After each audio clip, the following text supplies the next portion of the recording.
S let's go for top story one. ಬಿಡಿಎನಲ್ಲಿ Ashwavega news ವರದಿಯ ಸಂಚಲನ ಸೃಷ್ಟಿ ಮಾಡಿದೆ. ಸಸಿ ಹಸಿ ಸುಳ್ಳು ವರದಿಯ ಕಂಪನ.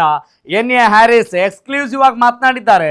ಏನಂತ ಮಾತನಾಡ್ತಾ ಇದ್ದಾರೆ ಅನ್ನೋದ್ರ ಬಗ್ಗೆ ನಾವೊಂದಿಷ್ಟು ಡೀಟೇಲ್ಸ್ ಕಲೆ ಹಾಕಿದ್ದೇವೆ, ನೋಡ್ತಾ ಹೋಗೋಣ ನಿಮ್ಮ ಅಶ್ವವೇಗ ನ್ಯೂಸ್ ಅಲ್ಲಿ. ಎಸ್, ಬಿಡಿಎನಲ್ಲಿ ಸಸಿ ಹಸಿ ಸುಳ್ಳು ವರದಿಯ ದೊಡ್ಡ ಮಟ್ಟದ ಸೆನ್ಸೇಷನ್ ಸೃಷ್ಟಿಯಾಗಿದೆ.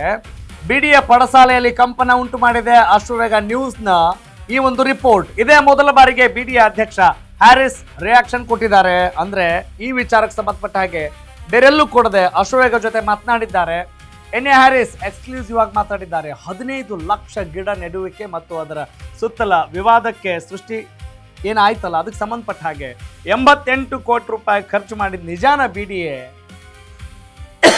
ಅದರ ಬಗ್ಗೆ ಮಾತನಾಡಿದ್ದಾರೆ. ನಿಜಕ್ಕೂ ಕೂಡ ಶಾಕಿಂಗೂ ಇದೆ, ಇಂಟ್ರೆಸ್ಟಿಂಗೂ ಇದೆ.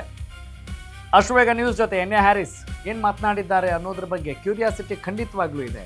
ಅಂದರೆ ಗಿನ್ನಿಸ್ ರೆಕಾರ್ಡ್ ಅಂತೆಲ್ಲ ನಾವೆಲ್ಲ ಮಾತನಾಡ್ತಾ ಇದ್ವಲ್ಲ, ಒಂದು ಕಡೆ ಬಿಡದಿಗೆ ಸಂಬಂಧಪಟ್ಟ ಹಾಗೆ ಅಲ್ಲಿ ನೀವು ಕಾಂಕ್ರೀಟ್ ನಾಡ್ ಮಾಡ್ತೀರಾ, ಇನ್ನೊಂದು ಕಡೆ ನೀವು ಪರಿಸರದ ಕಾಳಜಿ ಬಗ್ಗೆ ಮಾತನಾಡ್ತೀರಾ, ಗಿನ್ನಿಸ್ ರೆಕಾರ್ಡ್ ಕೂಡ ಮಾಡಿದ್ದೀರಾ ಅನ್ನೋದ್ರ ಬಗ್ಗೆ ದೊಡ್ಡ ಸುದ್ದಿ ಆಗಿತ್ತು. ಏನ್ರಿ 15 ಲಕ್ಷ ಸಸಿನ ನಿಜಕ್ಕೂ ನೆಟ್ರ? ಎಷ್ಟು ಖರ್ಚು ಮಾಡಿದ್ರು? ಏನು ಮಾಡಿದ್ರು? ಇವರ ಅಸಲಿಯತ್ತೇನು? ಅದ್ರ ಬಗ್ಗೆ ಇಂಚಿಂಚು ಕೂಡ ಮಾಹಿತಿಯನ್ನು ನಿಮ್ಮ ಅಶ್ವವೇಗ ನ್ಯೂಸ್ ಕಲೆ ಹಾಕಿತ್ತು. ಹಾಗಾಗಿ ಬಿಡಿಎ ಅಧ್ಯಕ್ಷ ಇವತ್ತು ಮಾತನಾಡಿದ್ದಾರೆ, ಬಾಯ್ ಬಿಟ್ಟಿದ್ದಾರೆ. ಇದಕ್ಕೆ ಸಂಬಂಧಪಟ್ಟ ಹಾಗೆ ಬಾಯ್ ಬಿಡಿಸೋ ಪ್ರಯತ್ನವನ್ನು ನಾವು ಕೂಡ ಮಾಡಿದ್ದೀವಿ.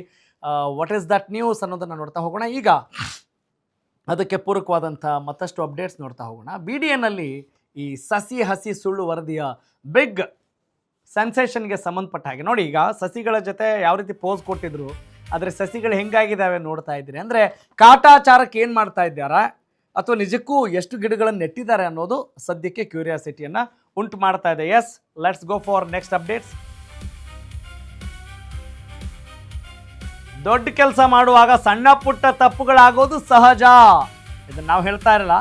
15 ಲಕ್ಷ ಗಿಡಗಳಲ್ಲಿ ಕೆಲ ಸಸಿಗಳು ಒಣಗಿರಬಹುದು, ಸತ್ತಿರಬಹುದು ನೋಡಿ, ಆದರೆ ಎಲ್ಲ ಸಸಿಗಳ ಪರಿಸ್ಥಿತಿ ಹಾಗೇನೂ ಇಲ್ಲ ಅನ್ನೋದು ಯಾರ ಮಾತು?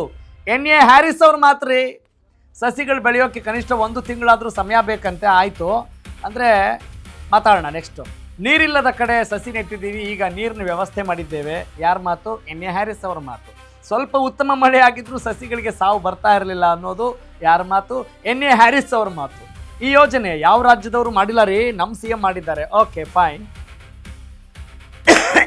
ನೀವೆಲ್ಲ ನಮ್ಮನ್ನು ಶ್ಲಾಘಿಸಬೇಕು, ಟೀಕೆ ಮಾಡೋದು ಅಲ್ವೇ ಅಲ್ಲ ಅಂತ ತಿರುಗಿ ಉತ್ತರ ಕೊಡ್ತಾ ಇದ್ದಾರೆ ಸಾಹೇಬರು. ಅಸೂಯೆ ಪಡೋರು 88 ಕೋಟಿ ಖರ್ಚಾಗಿದೆ ಅಂತ ಹಬ್ಬಿಸ್ತಾ ಇದ್ದಾರಂತೆ. ಇದು ಕೇವಲ ಬಿಡಿಎ ಮಾಡಿದ ಕೆಲಸ ಅಲ್ಲ, ಅನೇಕ ಸಂಘ ಸಂಸ್ಥೆಗಳಿದ್ದಾವೆ, ಅವರೆಲ್ಲರೂ ಸೇರಿ ಈ ಕೆಲಸ ಮಾಡಿದ್ದಾರೆ. ಇದರ ಕಂಪ್ಲೀಟ್ ಲೆಕ್ಕಾಚಾರವನ್ನು ಕೆಲ ದಿನಗಳಲ್ಲಿ ನಿಮ್ಮ ಮುಂದೆ ಇಡ್ತೇನೆ ಅನ್ನೋ ಮಾತುಗಳನ್ನು ಕೂಡ ಆಡಿದ್ದಾರೆ. ಬೆಂಗಳೂರು ಜನಕ್ಕೆ ಆಕ್ಸಿಜನ್ ಕೊಡೋಕ್ಕೆ ಈ ಯೋಜನೆ ಮಾಡಿದ್ದೀವಿ. ಒಬ್ಬಾ ಓಕೆ, ಎನ್.ಎ. ಹ್ಯಾರಿಸ್ ಅವರೇ, ಮೊದಲ ಪ್ರಶ್ನೆ ನಿಮಗೆ ಟೀಕೆ ಮಾಡೋದಲ್ಲ, ಏನೋ ನಿಮ್ಮನ್ನು ಹುರಿದುಂಬಿಸ್ಬೇಕಾ? ಹುರಿದುಂಬಿಸೋಣ. ಆದರೆ ಏನು ಮಾಡಿದ್ದೀರಾ ಅನ್ನೋ ಹಕ್ಕಿಕತ್ತನ್ನು ನಿಜಕ್ಕೂ ಕೂಡ ನಾವು ತೋರಿಸ್ಬಾರ್ದು. ಹಾಗಾದರೆ ಜನರಿಗೆ ತೋರಿಸ್ಬಾರ್ದು ರೀ? ಹ್ಯಾರಿಸ್ ಸಾಹೇಬ್ರೆ, ನಿಜ ನೀವು ಒಳ್ಳೆಯ ಕೆಲಸ, ಮಿರರ್ ಇದ್ದಂಗೆ ರೀ, ನಾವು ಕನ್ನಡಿ ಇದ್ದಂಗೆ. ಏನು ಮಾಡ್ತೀರಾ ಅದನ್ನು ತೋರಿಸ್ತೀವಿ. ಒಳ್ಳೇದನ್ನು ಮಾಡಿದರೆ ಒಳ್ಳೇದು ಮಾಡಿದ್ದೀರಾ ಅಂತ ಹೇಳ್ತೀವಿ. ಅದಕ್ಕೆ ನೀರು ಹಾಕಿ ಪೋಷಣೆ ಮಾಡಿದರೆ ನೀರು ಹಾಕಿ ಪೋಷಣೆ ಮಾಡ್ತಿದ್ದಾರೆ ಅಂತ ಹೇಳ್ತೀವಿ. ಇದನ್ನು ಈಗ ನಿಮ್ಮ ಮಕ್ಕಳ ಥರ ನೋಡ್ಬೇಕಲ್ವೇನ್ರಿ ಗಿಡಮರಗಳು ಅಂತ ಹೇಳಿದರೆ? ಅದನ್ನು ಕೇಳಿದ್ದೀರಲ್ವಾ? ಆಕ್ಸಿಜನ್ ಸಿಗೋಕ್ಕೆ ಬೆಂಗಳೂರು ಜನತೆಗೆ ಒಳ್ಳೇದು, ಆ ಉದ್ದೇಶ ಒಳ್ಳೇದು, ಇಲ್ಲ ಅಂತ ಹೇಳ್ತಾ ಇಲ್ಲ. ಆದರೆ ವಾಟ್ ಈಸ್ ಯುವರ್ ಕೇರ್? ಎಷ್ಟು ಸಸಿಗಳನ್ನು ನಿಜಕ್ಕೂ ಕೂಡ ನೆಟ್ಟಿದ್ದೀರಾ? ಎಷ್ಟು ಕೋಟಿ ರೂಪಾಯಿ ಖರ್ಚಾಗಿದೆ? ಯಾಕೆ ಸಮಯ ಬಂದಾಗ ಹೇಳ್ತೀರಿ? ಈಗ ಸಮಯ ಅಲ್ವಾ? This is not the time to reveal ಅನ್ನೋದು ನಮ್ಮ ಪ್ರಶ್ನೆ. ಸಸಿ ಹಸಿ ಸುಳ್ಳು ಅಂತ ಯಾಕೆ ಹೇಳ್ತಾ ಇದ್ದೀವಿ? ಏನು ಸತ್ಯ ಇದೆಯಾ ಅದರಲ್ಲಿ? ಹಸಿ ಸುಳ್ಳು ಅಂತ ಹೇಳಿದರೆ ಸುಳ್ಳಿಗಿಂತ ಒಂದು ದೊಡ್ಡ ಮಟ್ಟದ ತೀವ್ರತೆಯನ್ನು ಆ್ಯಡ್ ಮಾಡ್ಕೊಳ್ಳಿ ನೀವು. ಆ ಇಂಟೆನ್ಸ್ಡ್ ಆಗಿರುವಂಥ ಸುಳ್ಳು ನೋಡಿ ಹೆಂಗಿದ್ದಾವೆ. ಇದು ಡಾಕ್ಟರ್ ಶಿವರಾಮ್ ಕಾರಂತ ಬಡಾವಣೆ, 94.68 ಎಕರೆ ಸಸಿಗಳ ಜೊತೆ ಪೋಸ್ ಕೊಡ್ತಾ ಇದ್ದಾರೆ. ಆದರೆ ಸಸಿಗಳು ಹೆಂಗಾಗಿದ್ದಾವೆ? ನೀವು ಪೋಸ್ ಕೊಡಬೇಡಿ ಅಂತ ಹೇಳ್ತಾ ಇಲ್ಲ. If you are really deserve that, you can take the credit. ನಮ್ಮ ಯಾವ ಅಭ್ಯಂತರ ಇಲ್ಲ ಅದಕ್ಕೆ.